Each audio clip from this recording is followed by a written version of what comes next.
Well, g'day. It's 7 AM, it's Thursday morning, and I've already done the birds and the fish, and I've started to lay out some of my fruit trees in the orchard. Now look at these rascals. These are a grapefruit. Not grapefruit, but great fruit. I think it's my-fi. It goes yellow and about that big, and Ties love it. Well, here we are in the nursery, and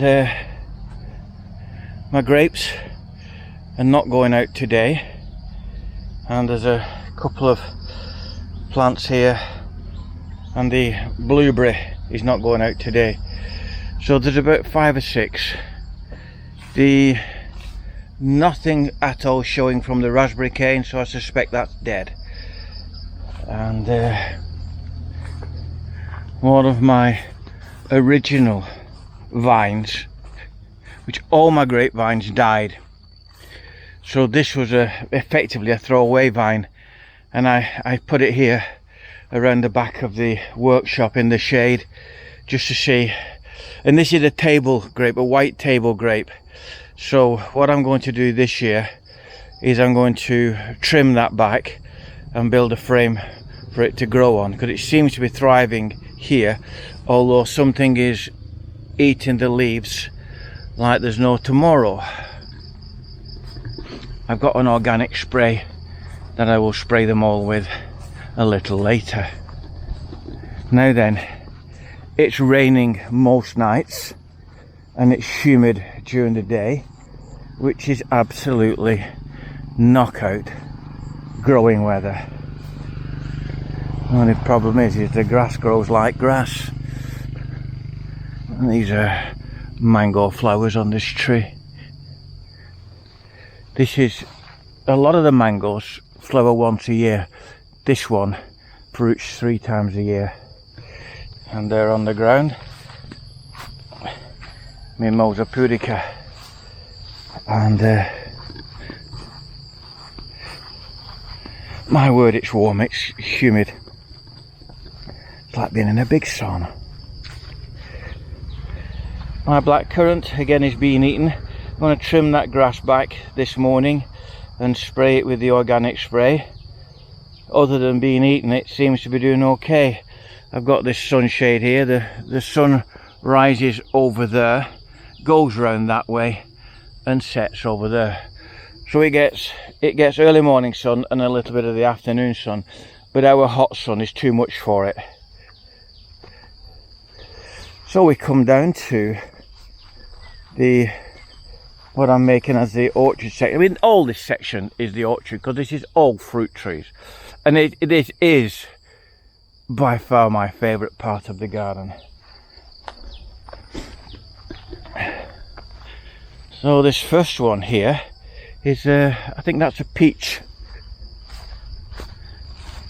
and we've got an apple, another apple, and another apple, and another apple.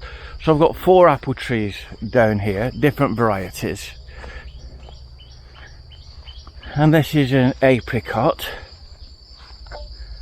and another peach, and a different peach, and another apricot. And then right at the very end in the shade, because this tree apparently does not like the intense sun, and this, when I got it, it shed all its leaves and it looked like it was dead.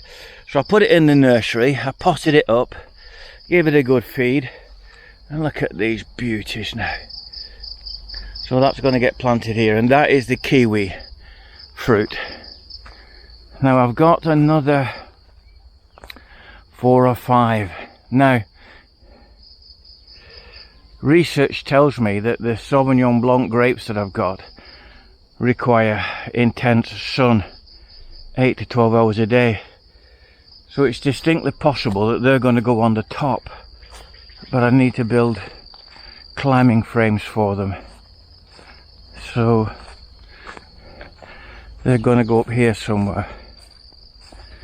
And as soon as this water has dried off, the rain last night, I'll get the mower out and mow this, because it's well due for mowing. The baby birds that I filmed have gone. They were up on the branches yesterday, and they were stretching and flapping their wings and ping, and this morning they've gone. So that's just another bit of nature and another 2 birds for the garden. My word, it is warm. It's not hot, it's humid. It's not uncomfortable humid, it's lovely humid. Now May yesterday had me sharpen her gardening tools, so today she's going to get in here, turn all the weeds out. But I keep telling her and she won't listen. My grandfather used to say, 1 year's seed, 7 years weed. And she should have had all these weeds out before they flowered, before the seeds came. But no, she wouldn't listen. So I just say, yes dear, no dear, 3 bags full dear, you know best dear. Now down here amongst this lot is the 5 remaining raspberry canes. I've let the weeds go around them, keep them away from the hot sun, keep them shaded, keep them moist. I don't think they're going to grow. I think the raspberry canes were a huge failure. Thank you, David, for bringing them. I really want raspberries in the garden. I can buy them here, but for 1 raspberry cane it's about 1200 baht, which is about 25 quid.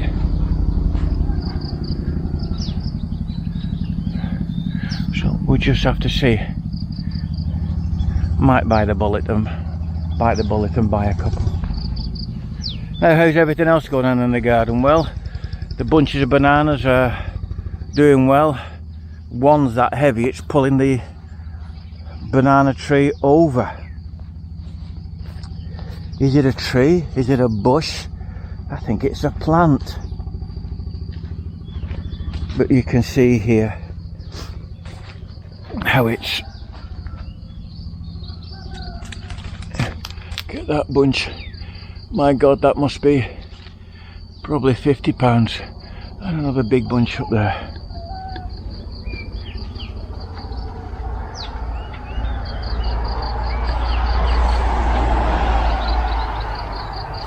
Rush hour.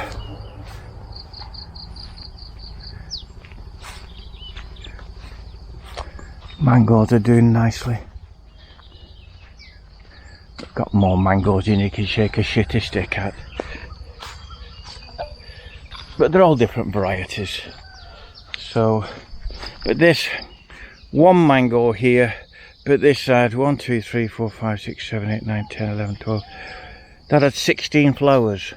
So 1 mango has been pollinated or has survived out of the 16. Interesting.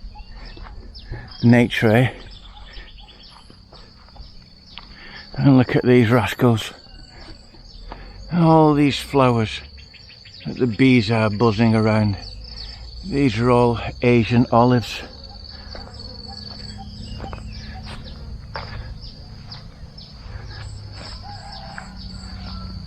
A Chinese chestnut. I need to trim these lower branches off for mowing. I'll do that today. And the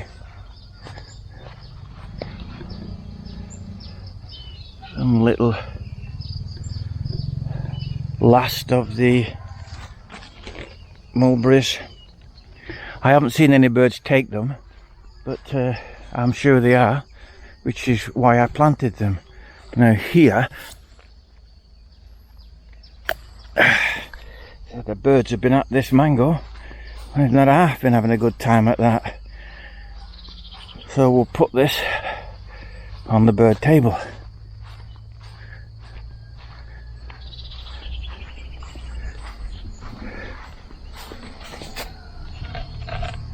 put that in there and they'll enjoy that. There's a school bus going off and Otto's on that. He is loving school. He's absolutely adoring it. It's a holiday yesterday, a Buddhist holiday. Don't get me started on that. You know what? I went to 7-Eleven to get a couple of beers, and in the 7 you can only buy alcohol between 11 and 2 and 5 and midnight. I think it's midnight, it might be 5 and 11. And a silly licensing law, but it's the law, so you have to put up with it. At the other shops and the supermarket in turn, I can buy beer any time of day that they're open. But there you go. So I go in there and the shades are pulled down on the beer section, and I said, hey, I said, it's after 11 o'clock. And she gave me a notice that said in Thai and in English it was a Buddhist holiday and they couldn't sell beer. And I said, but I'm atheist, I was brought up Christian, so I'm not Buddhist, so sell me the beer. No, can't. And that is one of the things that makes me absolutely hate religion. You know, if you believe, good on you. I wish I did, I don't. And the situation is, if you want to fast for 40 days, 40 nights, if you want to not eat anything for a month, doing daylight hours like Ramadan, good on you. If you want to sacrifice something for Lent as a Christian, good on you. Do whatever you want to do, but don't, for God's sake, and no pun intended there, don't expect me to do it as well, because it's absolutely obscene. So there you go. It's man's interpretation to the book, isn't it? God didn't write the book, no. Man wrote the book, and man starts putting this stupid interpretation. Oh, you can't do this, you can't do that. You have to have your end of your dick cut off. You have to have, you can't eat pork, you can't eat shellfish, you know, all that sort of stuff. You've got to wear a headdress, you've got to wear a mask. What a load of bollocks. Anyway, here we've got a bird's nest being built in this tree. I know what sort of a bird it is. The nest is like an absolute jungle, or a jumble. And last year they nested in this tree, and I filmed them building the nest, which was interesting. So from a very, very, very humid, warm Thursday morning, bye bye for now.